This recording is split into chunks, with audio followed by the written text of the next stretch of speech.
apakah negara saat ini masih membutuhkan pemuda untuk tetap kritis atau negara harus membutuhkan mode silent? Kalau yang ada di ND, terkhususnya PMKRI cabang ND, yang ternyata mereka diserang atau pengerusakan terhadap fasilitas sekret yang teman-teman harus tahu biasanya sekret di PMKRI sering disebut sebagai marga. Beritanya, mereka ini pedagang liar.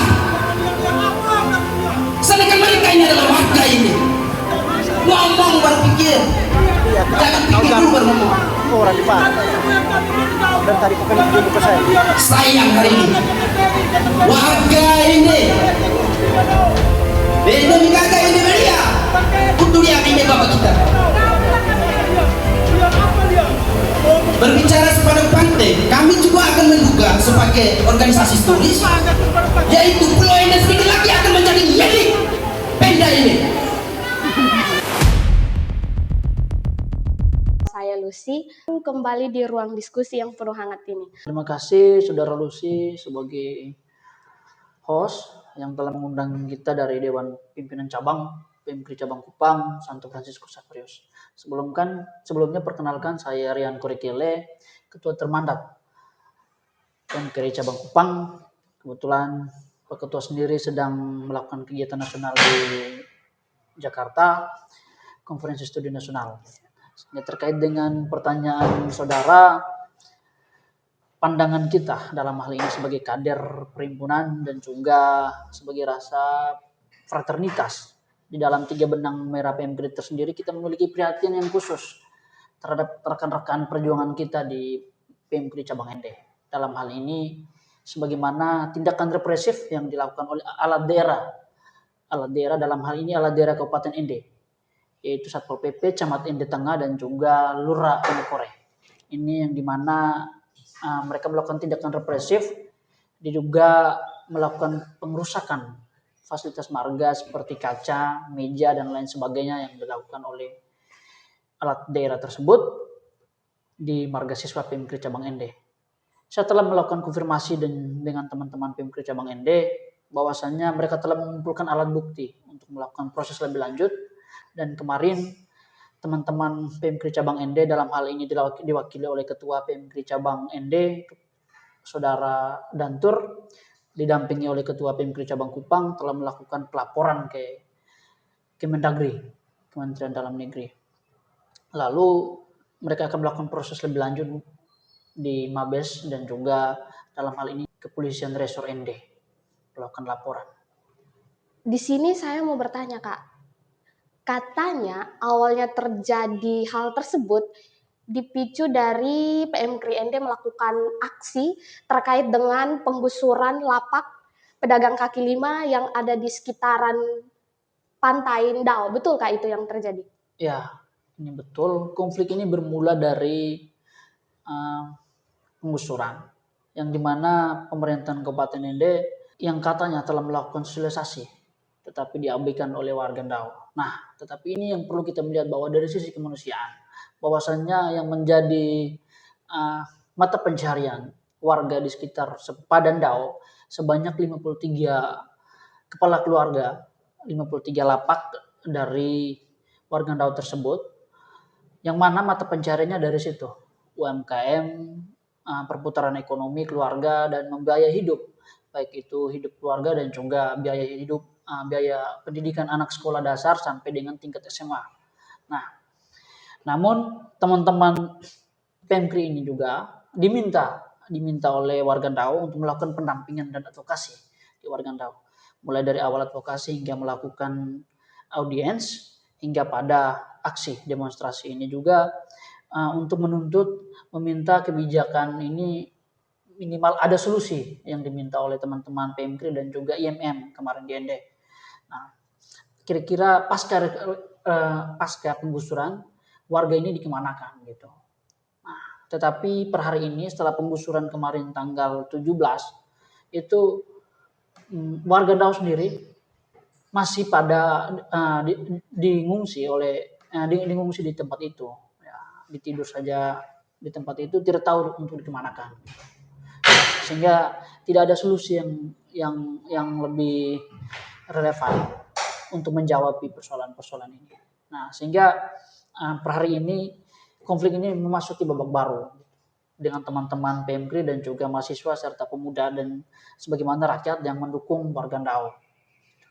Saat ini kita bingung ya, Kak, sebagai orang yang saat ini hadir dan berproses dan sudah banyak belajar terkait dinamika organisasi, pasti Kakak sadar, jangan sampai dengan pemerintah, pasti Satpol PP turun melakukan tindakan tersebut, ada perintah di atas, siapa tahu, hanya untuk mengalihkan isu tersebut. Menurut Kak bagaimana itu? Ya, pandangan kita begitu teman-teman. Jadi saudara-saudari yang mungkin menonton pembicaraan kita pada sore hari ini, bahwa memang dugaan kita kuat seperti itu.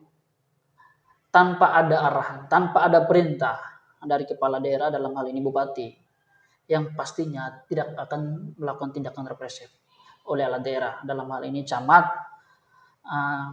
Pol PP dan juga pihak-pihak terkait.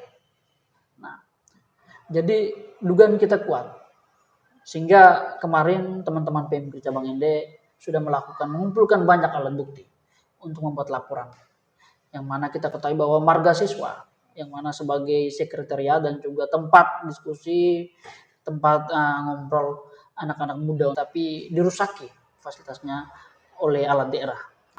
Kan sekarang PMKRI ND bersama Ketua PMKRI Cabang Kupang, mereka sudah melanjutkan hal ini ke Kemendagri. Sebagai sesama aktivis yang sama-sama belajar, berproses di organisasi, apa yang Kak mau sampaikan kepada pemerintah dan juga masyarakat, terutama untuk mahasiswa terkait dengan hal ini, karena mau dibilang ketika Satpol PP melakukan hal tersebut atau mereka melakukan hal tersebut dengan memakai seragam, mau dibilang seragam pemerintah, kalau aktivis yang kritis, anak muda yang kritis saja sudah dibungkam, bagaimana ini? Dan apa yang mau Kak sampaikan kepada pemerintah, masyarakat maupun anak muda sekarang? Baik, terima kasih. Ini cukup menjadi atensi bahwa ketika suara rakyat dan juga pemuda dalam hal ini mahasiswa dibungkam oleh pemerintah dan juga alat negara, alat daerah sekalipun, yang perlu kita sampaikan bahwa negara Indonesia adalah negara demokrasi. Tetapi jika pimpinan daerah, pimpinan negara menggunakan alat negara untuk melakukan tindakan-tindakan represif, ini sangat dicederai demokrasi itu. Nah, sehingga melihat dengan konflik ini kita meminta pemerintahan daerah dalam hal ini Bupati ND untuk segera membuka dialog dengan teman-teman PMKRI sehingga memberikan solusi yang baik. Pasca penggusuran itu ada kebijakan-kebijakan lebih pro terhadap rakyat dan juga melihat juga dengan sisi kemanusiaan. Pendekatan-pendekatan humanis yang perlu dilakukan oleh Bupati ND ini menjadi atensi khusus. Tetapi per hari ini kalau semisal pembungkaman demokrasi terus terjadi di Bupati ND, di Kabupaten ND dan juga NTT, ini sangat kita sayangkan. Tetapi kita pastikan bahwa gerakan mahasiswa akan terus berlanjut. Gerakan mahasiswa sebagai kelompok penekan, sebagai kelompok yang mengawal sistem demokrasi ini akan terus ada di Nusa Tenggara Timur, di Kabupaten ND, bahkan di Indonesia. Saya pikir mungkin itu saja yang perlu kita. Bahwa pemuda pasti akan tetap ada dan mahasiswa akan tetap mengkritis. Bahwa pemuda pasti akan tetap ada dan mahasiswa akan tetap kritis. Ya. Luar biasa, Kak. Kak, kita berbicara soal itu, kita kembali lagi ke kasus yang ada di sana terkait penggusuran. Nah, setelah adanya kasus yang baru terkait perusakan fasilitas sekretariat oleh alat daerah, kira-kira kasus penggusuran itu tetap dilanjutkan atau memang mereka sengaja memunculkan kasus ini dan itu dihentikan, Kak? Baik, penggusuran tetap dilanjutkan. Kemarin yang mana kita ketahui bahwa di berbagai platform media sosial, Bupati ND memimpin langsung apel dengan alat-alat daerah, dalam hal ini mulai dari Kodim, Komando Distrik Militer ND, Kepolisian Resort, dan juga Satpol PP, dan juga beberapa stakeholder terkait untuk memastikan bahwa penggusuran akan tetap terjadi meskipun ada perlawanan dari masyarakat. Nah, sehingga mereka menggunakan alat negara ini untuk melakukan penggusuran sempadan DAO. Dan itu perlu saudara-saudari ketahui bahwa bukan hanya lapak penjualan, tetapi ada juga rumah warga yang telah bangun permanen, tetapi digusur paksa gitu. Nah, ini sebenarnya kita perlu melihat lebih jauh, yang mana ada sisi kemanusiaan yang mesti dibangun pendekatan humanis di situ. Tetapi sebagai seorang kepala daerah, ya apa boleh buat ketika menggunakan alat negara untuk melakukan tindakan-tindakan intimidasi dan juga kekerasan penggusuran, malah penggusuran warganya sendiri. Dan sebelumnya sempat juga bahwa Bupati ND mengatakan warga Ndau itu sebagai penduduk liar. Nah, ini sangat tidak etis kalau menurut saya sebagai seorang pemimpin, sebagai seorang kepala daerah mengatakan bahwa warganya sendiri adalah penduduk liar.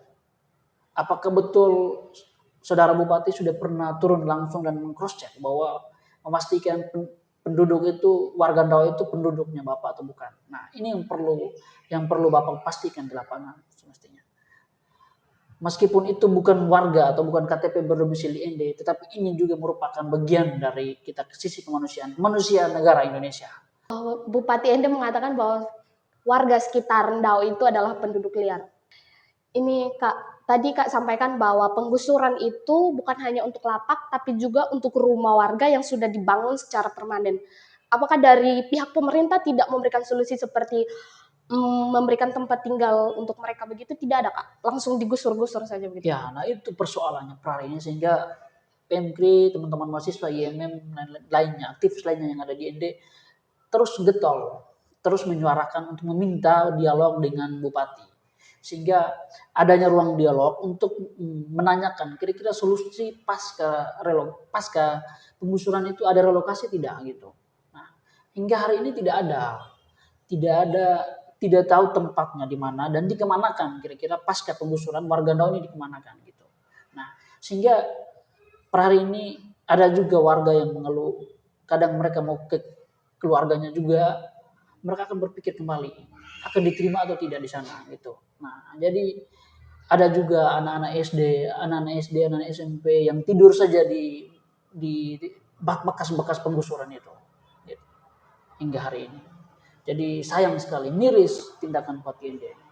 Kira-kira penggusuran itu lebih utamanya untuk apa mereka menggusur lapak para pedagang kaki lima dan juga rumah-rumah warga yang ada di sekitar Ndau situ Kak? Baik, yang kita ketahui bahwa kebijakan program Bupati ND itu ND baru, ini yang kita ketahui. Tapi katanya pasca penggusuran akan dibangun taman hijau di sekitaran sempadan Ndau karena melihat dengan keindahan eksotis alam dan lain sebagainya di pantai. Nah, ini yang kita pegang bahwa yang pastinya akan bangun pantai ND baru, wajah tata kelola ND baru di pintu gerbang dari arah barat. Tetapi perlu kita lihat bahwa pemerintah hari ini dalam hal ini Bupati ND hanya memperhatikan penataan kota, tetapi apa kabar dengan infrastruktur jalan-jalan dan pemerataan infrastruktur yang ada di desa-desa? Nah, perlu saudara-saudari ketahui bahwa ternyata pembangunan itu tidak terfokus juga hanya di situ. Bangun juga di kota seperti Waterboom dan lain sebagainya. Ini saya pikir hanya buang-buang anggaran, tetapi seperti yang dikatakan oleh ND baru, ini ND baru hanya di kota. Tetapi per hari ini juga belum. Bagaimana ND baru secara keseluruhan untuk Kabupaten ND itu sendiri? Apa kabar dengan jalan-jalan infrastruktur pendidikan, fasilitas umum yang terjadi? Seperti Faskes, fasilitas kesehatan, puskesmas yang ada di desa-desa Kabupaten ND. Dari 200-an lebih desa, yang mana kita ketahui infrastruktur dan sebagainya juga belum memadai. Bupati ND dengan tindakannya melakukan penggusuran untuk mengatakan bahwa relokasi untuk membuat program ND baru, bangun sempadan Ndau sebagai taman hijau dan lain sebagainya. Nah, ini kita pikir kalaupun demikian betul terjadi ya bersyukur. Tetapi pasca penggusuran minimal ada solusi gitu. Bagaimana kita melihat sisi kemanusiaan? Program ND baru ya Kak? Kalau seandainya saja terjadi, baguslah. Tapi kalau ketika mereka mengupayakan Ende Baru terjadi dan mengesampingkan soal kemanusiaan, itu juga hal yang harus dipertanyakan. Bagaimana mungkin kamu sudah menggusur tempat tinggal wargamu sendiri tanpa memberikan solusi yang pasti untuk mereka. Tapi jangan sampai ketika Ende Baru berhasil, di pedalaman-pedalaman tidak ada pembangunan, mungkin saja ada orang yang berpikir, berarti sekarang Ende terbagi menjadi dua, Ende Baru dan juga Ende Lama. Karena Ende Baru hanya ada di kota, sedangkan yang di pedalaman-pedalaman masih seperti yang ini. Apalagi ketika dia membangun program tersebut, menyampingkan kemanusiaan. Sangat disayangkan. Itu ibaratnya seperti buku yang covernya bagus, tapi isinya sangat tidak bagus. Terkait dengan tindak agresif yang dilakukan oleh para alat daerah, mungkin saja ada masyarakat yang sempat berpikir, jangan sampai mereka sudah tidak mendapatkan solusi lagi atau apa segala macam. Apakah ada yang Kak mau sampaikan ke mereka untuk masyarakat di sekitaran Dao yang terdampak oleh penggusuran tersebut? Bagi warga Dao, saudara-saudariku yang di sana, tetap bersama PMKRI, tetap bersama IMM untuk memperjuangkan hak itu. Tetapi yang paling penting adalah kita melihat semoga program Ende Baru yang dicanangkan oleh Bupati Ende berjalan dengan baik. Jangan sampai bahwa suara pemuda, suara mahasiswa dibungkam oleh segelintir orang yang mana yang digunakan dan diperalatkan oleh saudara Bupati Ende itu sendiri. Nah, pesan saya untuk warga Dao, tetap semangat, tetap bersama teman-teman PMKRI. Kita akan melangkah bersama mempertanyakan solusi-solusi terkait dengan pasca penggusuran itu. Mungkin saya pikir itu dulu. Luar biasa, Kak. Saya rasa pasti teman-teman dari PMKRI yang lain, mungkin mereka sudah takut, apa pikir kita melakukan hal yang baik saja, kita langsung diintimidasi begini. Saya mau Kak berikan satu pesan kepada anak-anak muda di sana, supaya mereka tidak boleh takut, dan mereka harus tetap belajar, berproses di organisasi, dan terus membela apa yang seharusnya mereka membela, Kak. Baik, terima kasih. Perlu rekan-rekan dan juga saudara Bupati ketahui bahwa aktivis ketika api dan semangatnya dibakar, maka api akan tetap menyala dan menyala terus. Hari ini pesan saya untuk teman-teman pemuda mahasiswa, kita akan tetap kawal dan mengkritis setiap kebijakan-kebijakan yang ada, baik itu di Ende, NTT, bahkan Indonesia. Terlebih khusus Ende, ketika kita melihat per hari ini Bupati Ende dengan sangat otoriter dalam kepemimpinannya, tidak menerima setiap kritikan yang ada. Saya pikir teman-teman, kita tetap perlu melawan dengan cara-cara kita sendiri. Bahwasanya negara ini adalah negara demokrasi. Hak bebas berpendapat tetap kita jaga dan rawat itu. Jangan pernah takut. Baik, terima kasih Kak. Terima kasih untuk kesempatan yang luar biasa ini. Yang terjadi di Ende hari ini adalah suatu alarm untuk kita. Teman-teman jangan berhenti untuk berjuang sama-sama, menyuarakan apa yang harus kita perjuangkan, tetap menjadi pemuda yang kritis, tetap berjuang dan semangat untuk apa yang harus kalian perjuangkan. Dan saya Lucy, pamit undur diri, sampai jumpa di episode selanjutnya.